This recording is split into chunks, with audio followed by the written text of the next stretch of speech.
There's a small portion of the population of the state of North Carolina that knows where Watha is. That's correct. We're one of North Carolina's best kept secrets. We produce striped bass hybrids, channel catfish, white catfish, and bluegill.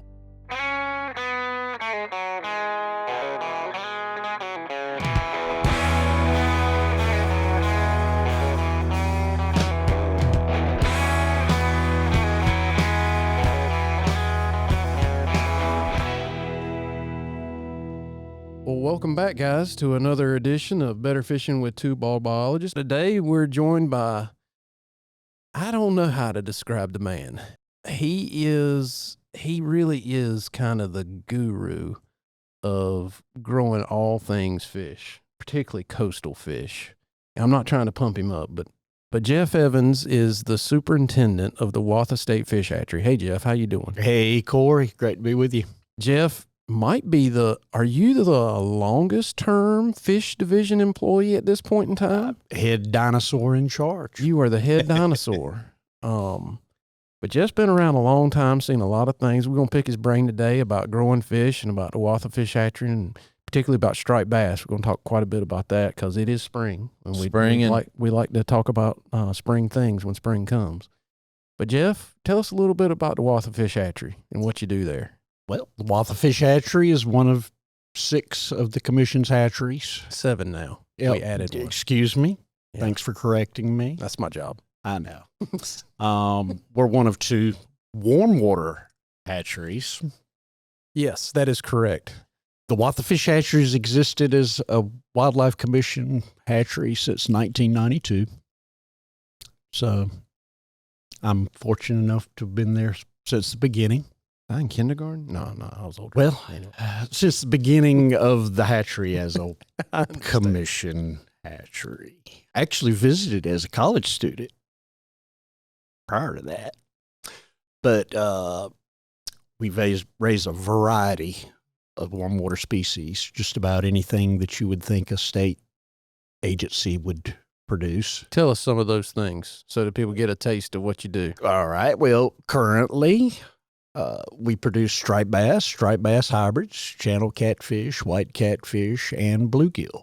In the past, we've raised a number of other species. You've done American shad? American shad, threadfin shad, white crappie, largemouth, different sunfish species, red breast, red ear. We also, I would be negligent if I didn't mention, we also participate in the walleye production. So we play a small part in. There's a podcast on that already. In producing. Yeah. We participate in that small percentage of the total program for walleye. And actually come from Watha. Yeah, and your favorite of all of them that you haven't named yet is the magnificent ram's horn. I know that is correct. I know how much you appreciate that animal. That is correct. And we take some pride. Which is a snail. We take some pride in being the pilot project for producing that aquatic species of interest. Yeah. So he's even had some trout take a vacation. They're not there all the time. They're not there all the time, but we actually, in the day, we have attempted to produce trout. Talking about mountain trout, correct? Correct. Yeah. Brook and brown trout. We actually, Santa Claus brought us some eggs one year, a day early before Christmas, and we attempted to produce those. How'd that go? That's why we have 5 other hatcheries. It left a challenge we for have the mountain future. trout hatcheries. it left a challenge for the future. Sure. Which one thing we're probably neglecting is people are going, Watha, where the heck is that? Right? That is a good question. That is a good question. Where is Watha? I know where Watha is. Ben knows where Watha is, and certainly you do. And there's a small portion of the population of the state of North Carolina that knows where Watha is. That's correct. 250 other people know where Watha is. That's correct. We're one of North Carolina's best kept secrets. Well, you might want to keep your mouth shut. Okay. Well, people are pouring over the border. Once again, soapbox. Sorry. But anyhow, we are located in North Pender County, which is about 30 miles north of Wilmington. So we're kind of tucked away in the southeastern corner of the state, which lends us to the longest growing season in our state for warmwater fish. So pretty ideal location. Yeah. Fairly logistic. Got our 40 one way or 74 the other way. So You can get the fish moved to wherever. we can get them moved to wherever. Of course, we stock all across the state from stripers at Hiwassee, which y'all had a podcast about that. You're doing a good job on Doing a those good fish. job on that, by the way. You've between you and Powell, I'm just saying, you growing the fish, Powell managing how many goes in. I'm telling you, it's spot on. Correct. Our success would say it was spot on. It's strong. Yep. That's Yep. a win for It's the a win. agency. It's a win. Well, that's from what I understand. Yeah, you should get out there and go and try to catch one. Maybe someday I'll get the I opportunity. mean, you got to go through Georgia and South Carolina to get there, but eventually you end It's a back long up in way. North Carolina. It'll Just make you saying. appreciate the North Carolina DOT. Yeah, they've built a lot of roads. They've done some work. They have. Yeah. Well, Anyway, we digressed. Sorry, you were talking Sure. about Watha. at any rate, that's where we're at. I've been there for a long time. I really like it down there. Yeah, you seem to. You hadn't gone anywhere. And That's good. one of our main purposes and our roles is producing striped bass and striped bass hybrids. And that's one thing that the hatchery was actually obtained for. Mm-hmm. And the commission has followed through with dedication to that program throughout the years. And we'd like to consider it a success. Yeah. Sure. So- hey, you can grow them for sure. If you have Sometimes. caught a striped bass in a reservoir in North Carolina, You've caught Jeff's fish. you can send your thank you note to 1-800 thank you, Jeff. And you can and send crew. it to the podcast. Jeff and crew. And I'll forward it to Jeff. So, but Watha has a really good water quality. They got a lot of whales. They got about to get even better water supply, but they've got pretty good water quality. It helps for growing striped bass, which brings me to my next statement that I forgot to say in our last podcast, which is that fish do need water, correct, They Jeff? do. That they do. Yeah, I mean, the hatchery would not be much of a hatchery without that water, right? We've done some experimentation, and they always need water. Okay, now that we've covered that, I'm glad y'all covered that. and Jeff was moves worried. fish around, I can't believe we but no forgot. one else should. Yes. yeah. Jeff does move fish around, but no one else should. That's exactly right. But you do bring up an interesting category for the Watha Fish Hatchery, which is our water supplies exclusively supplied through groundwater or water wells. So we're capable currently of about 1,000 gallons a minute. Most of our hatcheries, or nearly all of our other hatcheries, rely on surface water, either gravity flows from a reservoir, gravity flow from a creek, river, or some type of pump system. So that's what makes Watha a little bit unique in is our water supply. Mm-hmm. The water quality of that well water just happens to be pretty doggone optimum for producing striped bass and striped bass hybrids. So how big a facility is it? So I would dare say it's the largest footprint of a hatchery we have. Maybe Setzer might be a little about the same size, but it's a lot of ponds. As far as production space, I would say it is the largest. We have 37 production ponds that total right at 41 surface acres of water. Mm-hmm. So that's considered a large farm. When you're full, it's a lot of work. Well, That's it's a right. lot of work, period. But it's a lot of work when you're full, for sure. That's right. Anyhow, y'all been giving me a lot of credit, but we do have a very experienced hatchery team Yes. that work at the Watha Fish Hatchery. Yes, you have great staff. We have a great staff. All of them are dedicated Yep. to fulfilling whatever our mission is for the year.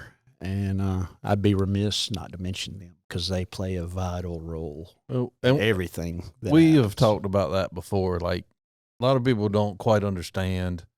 You guys live on the hatchery. It is part of your life and lifestyle. It is a huge level of dedication to be to work on one of our hatcheries, and we appreciate all of your efforts for sure. To all the guys, not just you. Oh, sure. Oh, sure. Well, it's a unique situation. Most careers don't involve that. Sure. However, as a norm, when you're farming confined animals, it's a necessity to have staff on site. Mm-hmm. Well, it's no different than growing cows. You're going to be living with the cows. That's right. It's the same thing, basically, because you got to keep them alive. Even a little bit different than cows, fish can turn south quick. I think a cow probably could turn south quick. A cattle farmer probably tell me they turn south quick, Yeah. but fish can really turn south quick.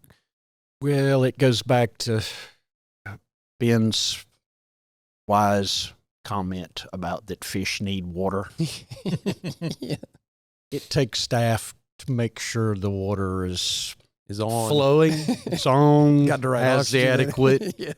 water quality, all Yeah. that. All those So, things. And Gotta have all this. that's a full-time job. for It sure. is. And they got to be fed and all that stuff. That's right. A lot of work. So, we talked about striped bass. We talked about hybrid striped bass. In North Carolina, we also call hybrid striped bass Bodie bass. So if you see that in It's the any same. of our literature, a Bodie bass is the same thing as a hybrid. Some people call them wipers. They got a lot of different names. So Yep. just wanted to cover that. Palmetto bass in South Carolina. Sunshine bass, maybe. Sunshine So bass. Yep. they're a fish of many names. So, Correct. but let's talk about striped bass for a minute. Let's do it. Spring is sprung. Yep. Jeff is making striped bass. Well, and we've got a new season this year, We do. and We I do. think our listeners want to hear about it. Sure. So things in the central southern management area, which if you're not a fish nerd in North Carolina, that just means the river's in the middle of the state on the coast. So the tar and the noose, we have worked diligently on that fishery for quite some time. We are not able to realize our recovery goals, so we've made a shift in management, and we want to provide opportunity, and we want to keep fish in the river for folks to catch. So there's opportunity, and then we need to maintain fish in the river so we can continue to research and figure out where the bottlenecks are, which is why Jeff is so important, in part. We work with other hatcheries. Edenton National Fish Hatchery is another one, but Jeff has made the fish for the last 3 years for the Roanoke. He'll be making fish this year for the tar. And so if you're fishing these areas, your fish are coming from Watha. Our biologists will go out and collect the fish. Jeff will spawn them at the hatchery. A few months later, little striped bass swimming around happy, all thanks to Jeff's efforts. So you're not going to catch and take these home yet. No. It'll take about, let's just say 3 years for them to get keeper roughly. size, maybe 2 for Maybe the fast 2. growers. Yep. But you can keep one fish a day, 18 to 22, or one over 27 for the month of April.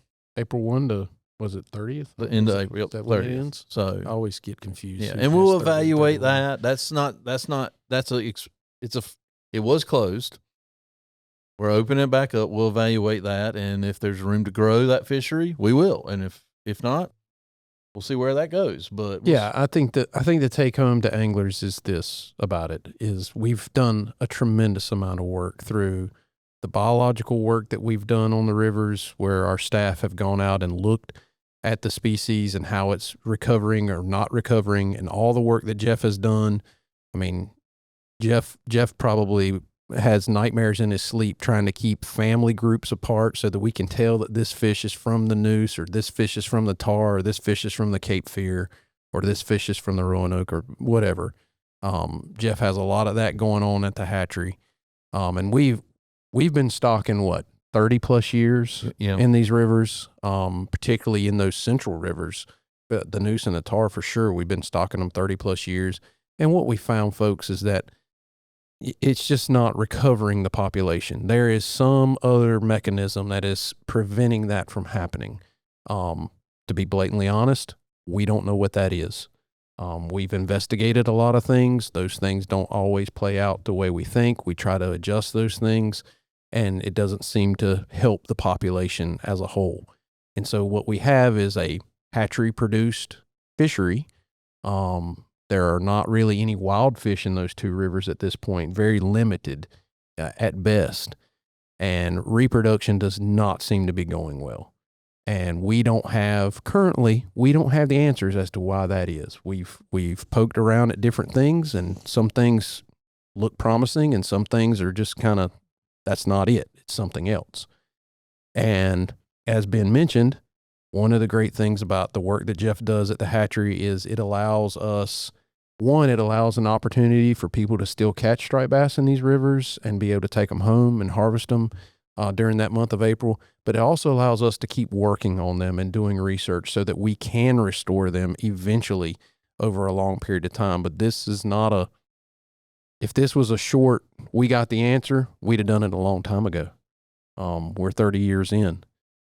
So it's not a short answer. And you know, the only way Ben and I know how to be is to be honest with you.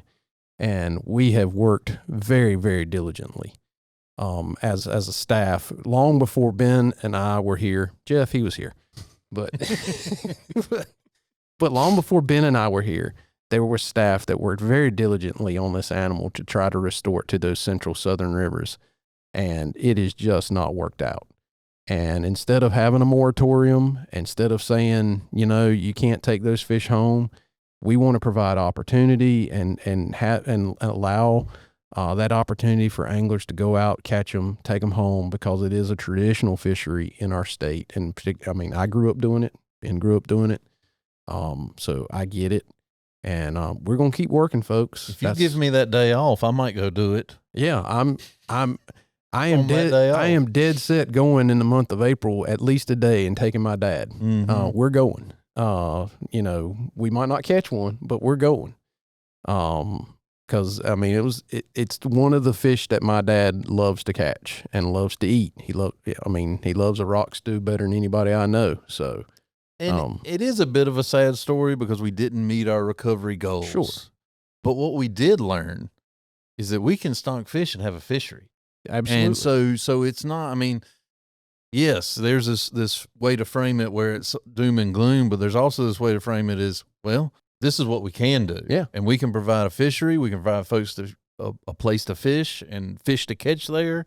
And if we can do that, it's not all sad times. I actually don't view it as doom and gloom. I think we've been here for a long time. It is what it is. It is what it is. Like this is the fishery. This is what we have in front of us. And I think we've had that for a long time.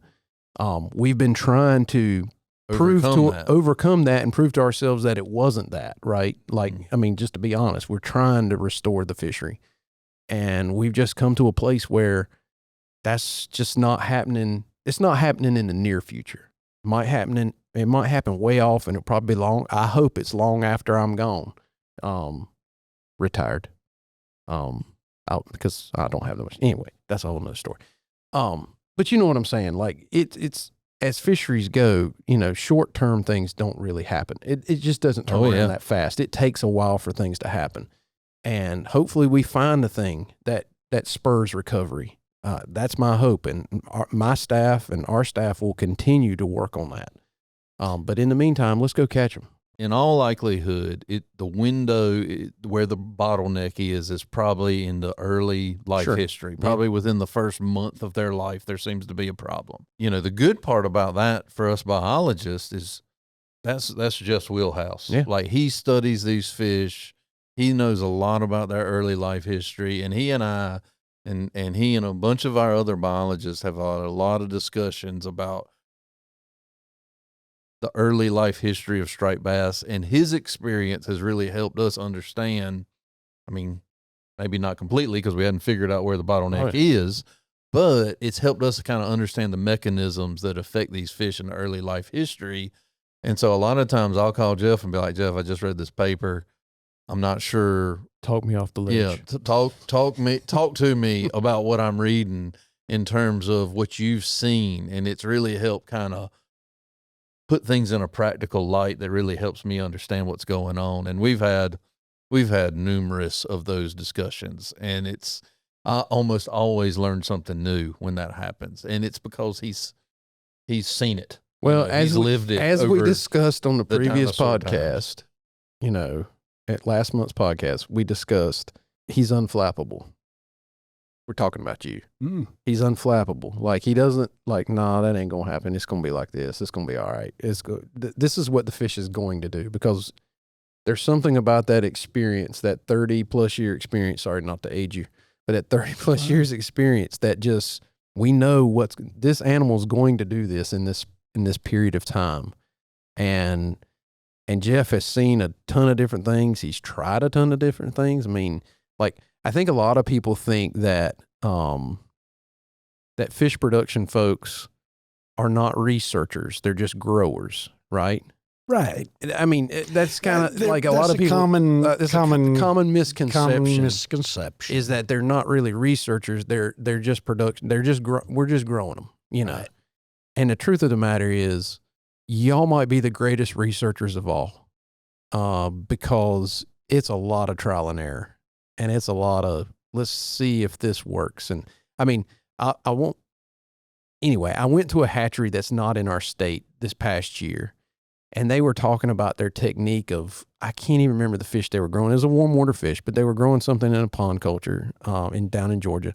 And they were talking about, well, you got to do this at this point in time, and you got to stir it with this. And I mean, and it's like this wacky stuff, and you put this chemical on it and make it do this, and and you need to use milk sometimes, and you need to use this sometimes. I'm like, who thought of all this? Like, that's not in a book, like that's the crazy part about it to me, is like, you guys will try anything to see if it'll work. And then once it works, you're like, hey, look at this thing. This is super cool what we can do. Now I'm talking too much. So you tell us all about it, Jeff. I will say, before Jeff talks, I don't know anybody who works at a hatchery that is not trying to do it better than they did it last year. Absolutely. It's always trying to improve. They are never sitting on their laurels, so to speak. They are always trying to make it better, more efficient, grow more. They have such a pride in, if I grew 1 million fish last year, I want to grow 1,100,000 this year. And then if they do that, they're like, which gets you in trouble. Sure enough. Then you put this expectation out there, right? Sure enough. But then the next year it's like, oh, I grew 1.1 million this year. I'm gonna grow, 1.2, 1.3 million this year, kind of thing. You just keep pushing yourselves, which I can appreciate for sure. Well, that's part of the challenge of being at a fish hatchery, whether it's warm water, cool water. We have our farming recipes. It's that we like to rely on. But it's like you said, we're always striving to do things maybe a little bit more efficient, a little bit better, get a little bit better survival rate, a little bit better feed conversion, so we can handle as many programs as you management biologists would like to throw at us. That's the fact. I'm not one of those anymore, Jeff. Well, I know that, but now I just get blamed for everything, so don't worry about it. In all honesty, throughout my career, I've seen the level of commitment and dedication from our administrators, from the commission right on down, for our hatchery facilities. They're committed to keeping them top notch.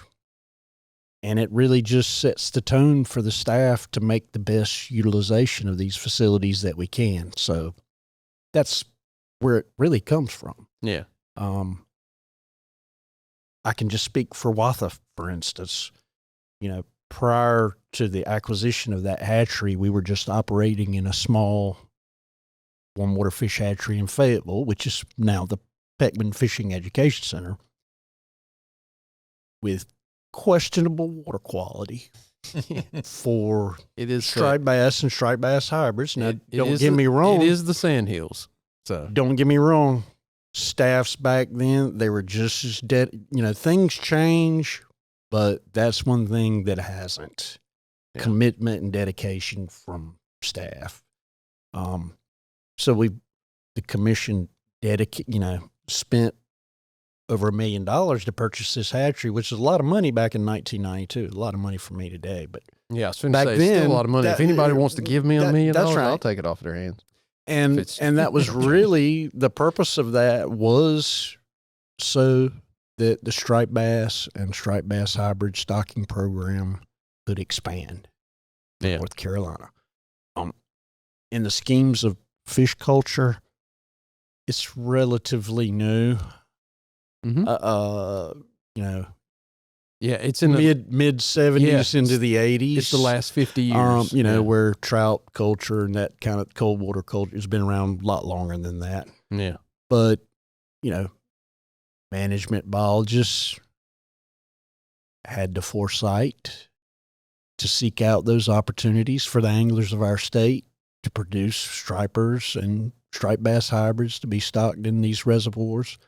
And that was the role that was played by the purchase of the Watha Fish Hatchery. It gave us the space, the water quality to expand that program throughout time.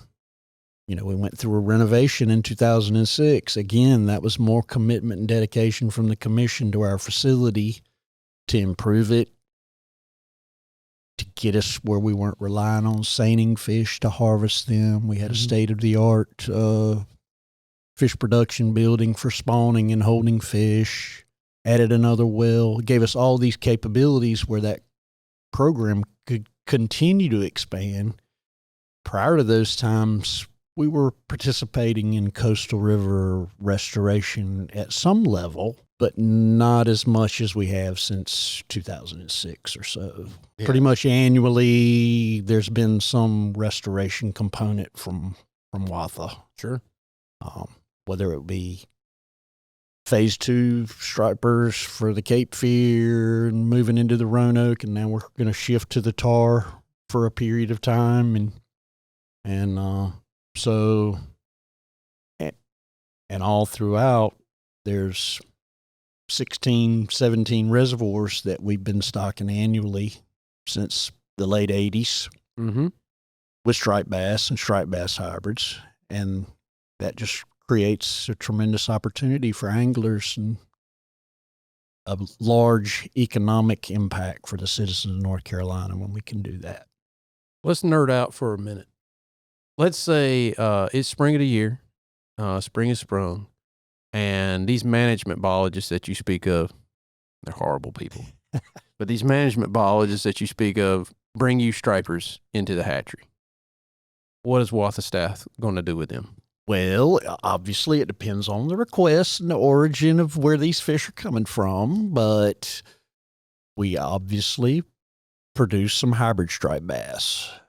So we pretty much relied on the original cross of that, which was a female striped bass and a male white bass. Fertilizing female striped bass eggs with the milt of white bass males. So we've been, obviously, a portion of the fish that biologists collect for us are utilized to produce those hybrid stripers. A more significant portion are to produce just straight striped bass. So if a fish comes into the hatchery, is it just good to go? You just throw it in the tank and put some males with it and be like, yay, ha, we're done? Well, yay, ha. That's exactly the words. Yeah. If you don't say yay, ha, you get nothing. Okay. I shouldn't have said that. That's probably going to be like on a clip reel in it. Yay, ha. I'm just trying to capitalize on whatever. Kind of like a bowl of cereal. You just add milk. And you're good to go. No, it's not quite that simple. Not quite that simple. Not quite that simple.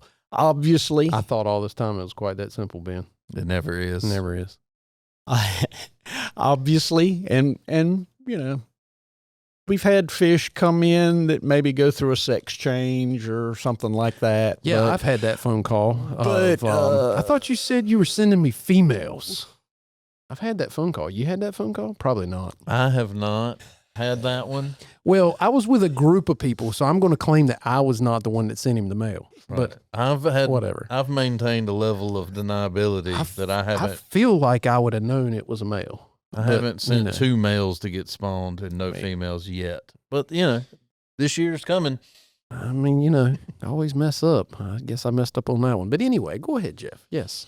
No, but at any rate, a big, serious drop dead requirement is that the female striped bass have to be gravid and in spawning condition. So we can't just get striped bass year round and spawn them.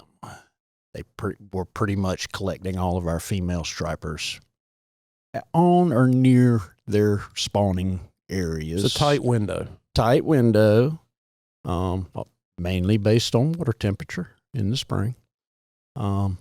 These fish are already close to spawning when we obtain them, and then our technique utilizes injecting them with a hormone to force them to complete the spawning process.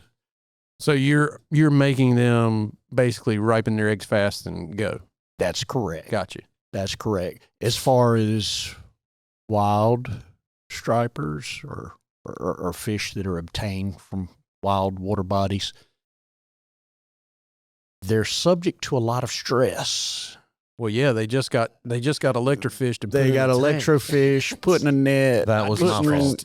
Put in a trucked for anywhere from 1 to 3 hours. Yeah. That hormone overcomes that stress and physiologically forces that fish to complete the spawning process. We haven't had any success doing it without the hormones. Got you. They would just stop. They would just shut down because of the stress That's correct. in their system. That's I get correct. that. Okay. So once you got eggs, then you got the males with the milk. Then what do you do with everything? Obviously, there's two processes to make hybrids. That has to be a manual process where we actually squeeze the eggs out of the female and fertilize with milk in a pan. With the straight stripers, we actually allow them to tank spawn naturally. So we put a female in a 6-foot tank with flow along with 3 to 4 males. And they naturally go through the spawning process where the fertilized eggs are collected in a specialized system.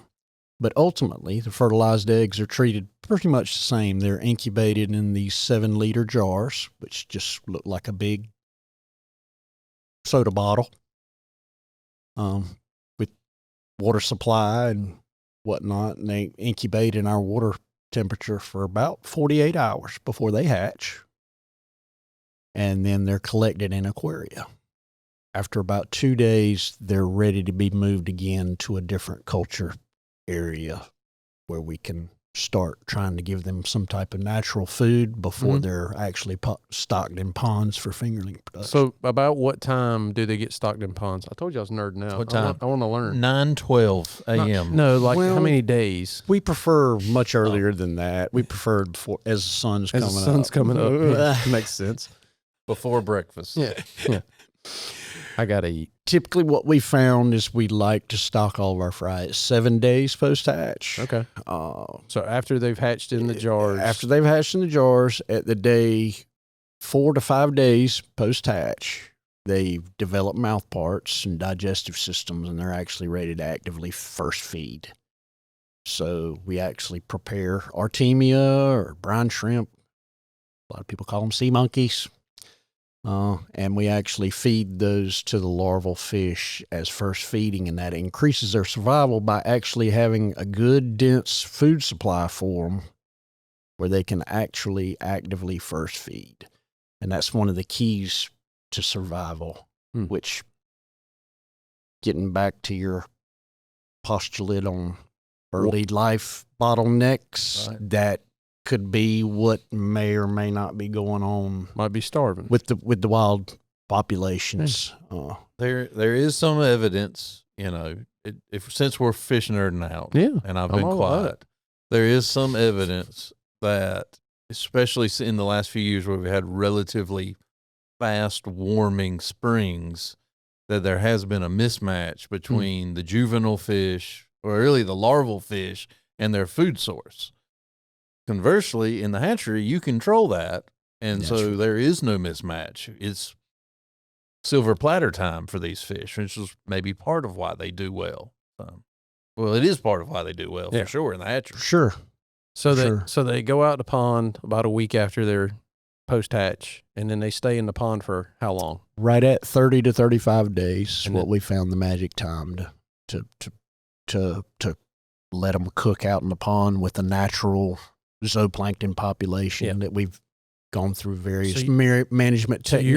you're not. I mean, I know you've prepped the pond. We talked about that with Rick in the past on other things, but you've prepped the pond to grow those things in the pond, get that culture in the pond, so that you can get the animals in there and they'll feed off of them. But do you actively feed those fish other than that? We actually offer some supplemental feed after they've been in the pond for 21 days till harvest. So the final 10 to 15 days of that pond culture period, we're actually supplementing with a commercial diet. I got you. And striped bass and hybrid striped bass, they train to a commercial diet fairly quickly at that stage of life. Gotcha. And so about when you get them out of the pond, you're getting ready to stock them in reservoirs and in rivers. I know we do phase 2s in some of the coastal rivers, and we can talk about that. But the phase 1 fish, about how, these are the questions that we get asked all the time. Sure. That's why I'm asking you. About how big is that fish at that point? They can range from anywhere from 1 inch to 2 inch. Okay. And that kind of is all relative How to great they how grew. how good the conditions were in that production pond for them. And you can have two ponds side by side and they might be different. That's correct. Yeah. And I mean, you can use the same pond 2 or 3 years in a row and get different results every year, just based on a lot of different conditions. Yeah, there's a lot of things going on. So just to back up a step, when we've got them in the hatchery, we can really control a lot of things: their food inputs, their water quality, their flow, what density they're at. Obviously, we stock them into this phase 1 production pond, and we've gone through our management treatments to give it the most optimum situation possible. Sure. But that's where we're starting to lose our You're realm of control. You're losing the direct control at that We're point. losing the realm of control over a variety of things: climate, rainfall, sunshine, predation, zooplankton community, vegetation, etc. Everything. etc. Yeah. So from start to finish, say a female gives you how many eggs generally? Just Rule give of us thumb is 100,000 per pound. So if So a 10 pounder would give us 1 million eggs. Okay, let's go with that. So we got 1 million eggs. Out of that 1 million eggs, how many are actually going to be fertilized? For the straight striper cross, we average ballparking at about 50%. So we're down to 500,000. That's right. Okay. We go out to the pond. Have we lost some at that point? Maybe 1 to 2%. So not much. Not much. Not much. Not much. Coming out of the pond. When that's they go to stock. where our survival is variable. Coming out of the pond. That's where it was variable. I've gotten that phone call, Jeff. I know. And we're not perfect. Oh yeah, but in general, we're ambitious, but not perfect. Yeah, but on average, so you had on average, we 500,000 get about 30% return. From the million or from the 500,000? From the number of fry that were stocked in the ponds. The 500,000. That's right. So you would go 500,000, you'd get 30% out of the 150,000. 150,000 out of the pond at that point. Right. Just to let everybody know, it's not 1 for 1, because that's generally a lot of our anglers will ask us those kinds of questions, and I don't even know the numbers. I'm always shooting from the hip sometimes with that. There's a lot of variability between females. Obviously, there's variability between ponds, and there's variability between production years as well. But that's our average. And that's just stripers. If you do hybrids, it's even worse, right? Well, it's similar once you get to the fry part. Yeah, but the fertilization part is only about 20 to 25%. So you go you go from 1 million to 250,000. That's right. I got you. I knew there was a difference with hybrids because it is a hybrid. It's not straight species to species. You're doing something that's unnatural. That is correct. Yeah. And to me, what that tells me is for a wild year class to be produced, you got to have a lot of eggs. You got to have a lot of mamas laying a lot of eggs. Yeah. because there's a cut at every step, at every hour, sometimes every and minute. and that's under a controlled situation. In the wild, you're on any little thing could throw it off in the wild, and you got to just have a lot of mamas with a lot of eggs in order to be successful. And then, even then, that success has to carry out through all those life stages. I mean, it's a miracle it ever happens, to be blatantly honest with you.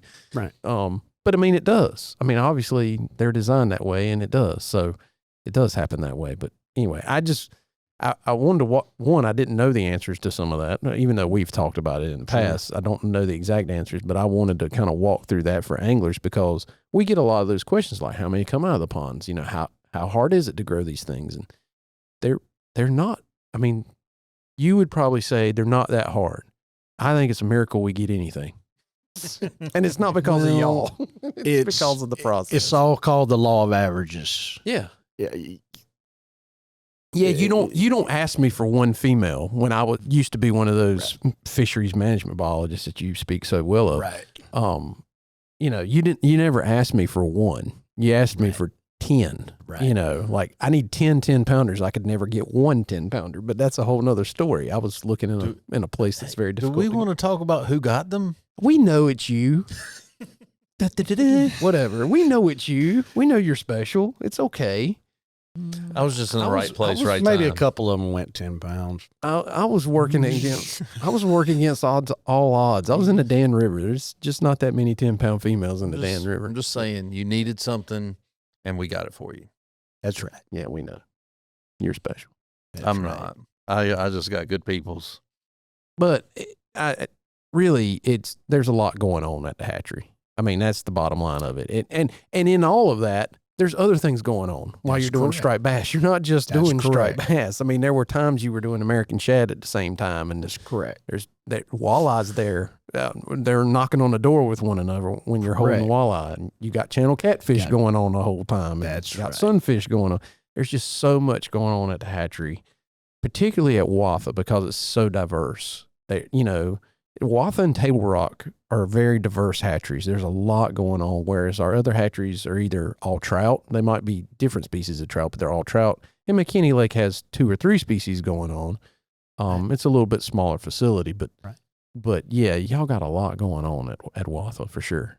Keeps you busy, doesn't it? That's right. And that's always the challenge. That's what keeps us interested. And I think the take home of that is that we get requests from anglers to do, stock X or stock A over here.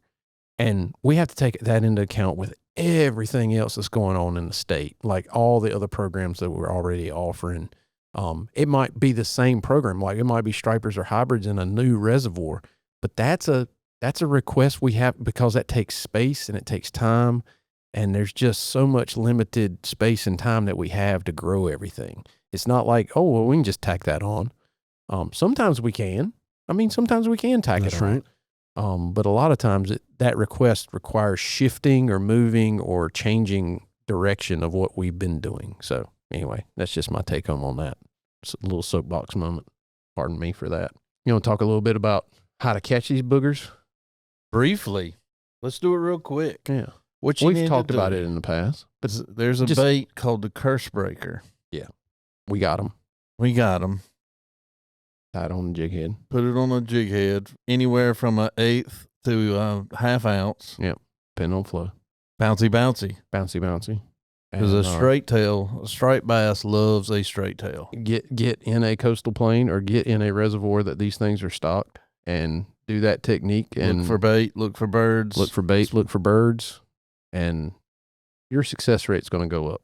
Yeah, striped bass, the beauty of striped bass is they are pretty predictable in what they eat. They want something, what would we call it, white bait? They want something white, silvery, white, shiny. Shaddy. Shaddy looking. They want something shaddy. So as long as you're throwing something that's shaddish in appearance, white, silver, chartreuse with a white back, with a white belly, as long as it looks like a bait fish, a striped bass will seek it out. And a hybrid striped bass will eat anything. It does seem that way. They are omnivores. They have that white bass characteristic. They will crunch on anything. It doesn't have to be that white Right. shade. They'll hit that for sure. I mean, they love fish above everything else, but I've caught them on a lot of stuff. It's crazy. Yeah. So if you're in a tackle store and you're wondering what in the world kind of catch a striped bass on, one of the easiest things is a soft plastic, either in a paddle tail Or a straight tail. And And if go you fishing. start there Yep. in a white or white-ish flavor, that's a good a jumping off point as That's any. the best, Yeah. in my opinion. It's the best. And we have two baits that look like that. We have the curse breaker and we have sparkle breeches. They both work. They both work. They're good. So We ready for questions? I'm ready. All I'm right. ready. I like this question. There was a little bit of urgency in Oh. this question. Was He it says- was it an emergency? Or I think so. it's Not emergency. for us, but I think it was Oh, for him. Okay, good. Hi, I can guys. calm down now.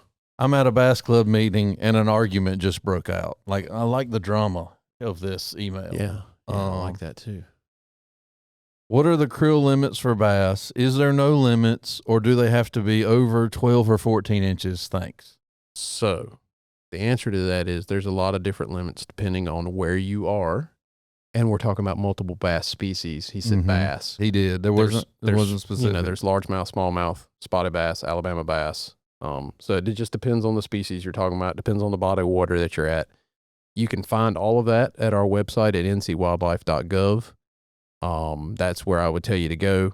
The state limit generally for bass, and I will lump them all together, is that you can keep 5. And 2 of those can be under 14 inches in length. That's a general rule of thumb, but I would tell you don't use that unless you know that that is the rule of thumb where you're fishing. Alabama bass, it's an invasive. We've talked about it numerous times on the podcast.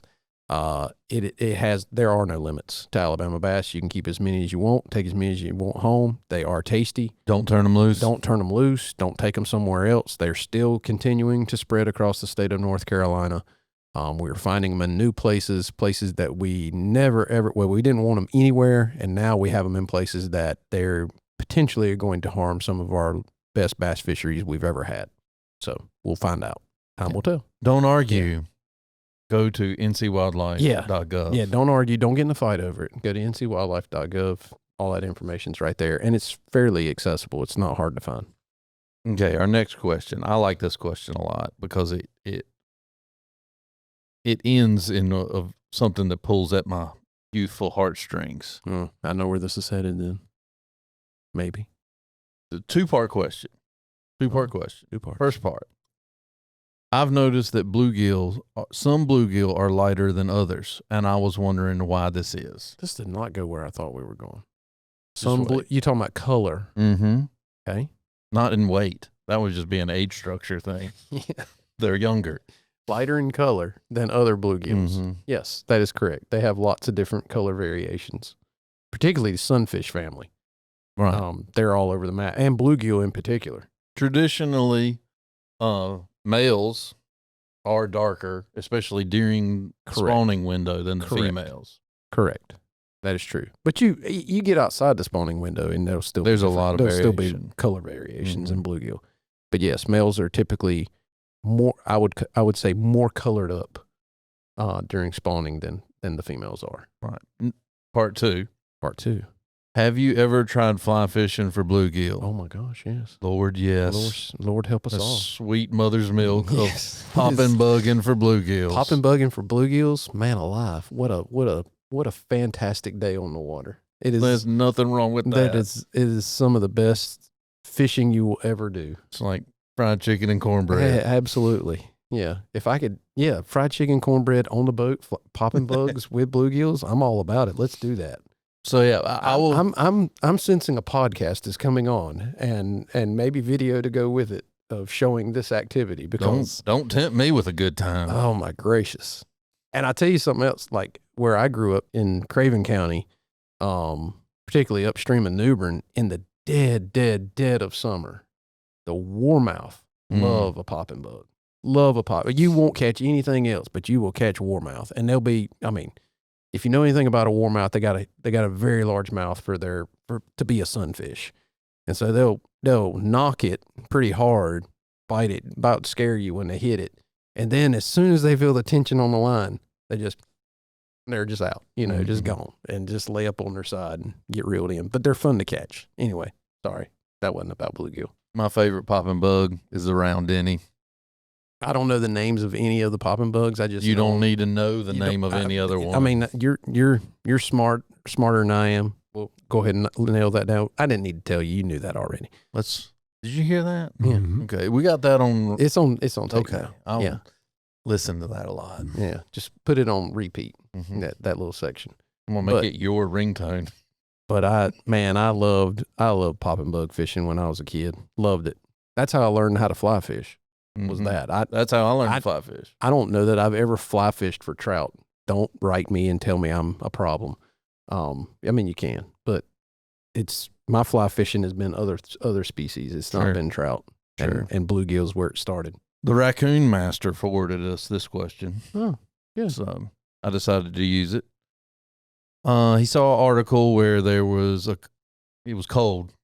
Mm-hmm. We're coming in the spring, but we had a period. We had a period of time earlier this year that was cold. We should worry about. And saw some bait fish that were killed due to the cold in the local lakes. And he was wondering, what kind of impact will that have in the long term on the predatory fish? My first answer is it depends on the severity of the kill. Typically, he probably saw threadfin shad. They typically, as Jeff will attest, they are sensitive to the cold weather, aren't they, Jeff? Yes, they are. They don't like it under 50. Yeah, the whole pond will go belly up on you when you're growing them. But it depends on the severity of the kill. In most kills, it's a blip on the radar. It doesn't have really any effect. The fish, they reproduce really rapidly. So the ones that do survive will reproduce pretty quickly in the lake, and it'll be a blip on the radar and you won't know it. In the instance that it is a very significant kill, and we had that back in probably 2014 on some of the Triangle area lakes, it can cause problems. It caused a significant downturn in the crappie fishery at Jordan Lake for a year or two. It basically wiped out the striped bass population in Jordan Lake during that time. For the most part, it was kind of the death knell. What happened was that losing all those fish early in the year made the population kind of basically starve to death. And the stripers got stressed in the summer because of it. They were real thin going into the summer, and they ended up dying. And then the crappie just kind of just disappeared. Like, where did they go? We didn't even see them float. We saw the stripers float. So if it's significant enough, it can cause a problem. Yeah. But as all things, even if it's if it's a blip or if it's a long-term thing, it generally recovers on its own, and it doesn't really need any help in that situation. Yeah, and even if it is, a lot of times they'll just transfer over to eating something. Yeah, they'll else. eat something else. So. Yeah. It really makes a difference in a really high density fishery. Mm-hmm. Like Jordan Lake's crappie is high density. There's a lot of them, and they're big. And so when that food source goes away, they start struggling. So, well, this has been great, Jeff. If you want to go see Jeff, you should call first. Yes, sure enough. But call down there. If you don't know how to get up with them, you can email us, but call Jeff, set up an appointment. I mean, take a lunch. There's not a lunch around. There's not a lunch around, but if you want to stop by, make sure somebody's there to kind of give you, and has time that day to give you kind of the nickel tour. But it's a really interesting facility. You're welcome to stop by. The only thing that we would ask is that you call first and make sure that that's a good day. It will make your tour more beneficial if we know you're coming. Mm-hmm. But obviously we have standard visiting days, 7 to 3, Monday through Friday. There you go. Yeah. If you call, you might get a more deluxe tour. You get the dime That's tour correct. instead of the nickel tour. If you don't call, you might say there's a pond right there. Go peek at it, but don't get It's too hard to find somebody when they're on the other side of 30 plus ponds. That's right. In all or when honesty, they're in a pond. Or they're in the pond. That's right. That is true. A lot of our activities are seasonal. So, if you can arrange your tour certain times of the year, give us a call. Might see more. We can suggest the best times to come. Like with when anything. you can experience the most that you can experience right at Watha. Depends on your goals. That's correct. Dead of Mhm. winter, not so much. Not so much, but we got something to see. Yeah. Yeah. Any other pearls of wisdom from the longest in the tooth fish division employee before we go?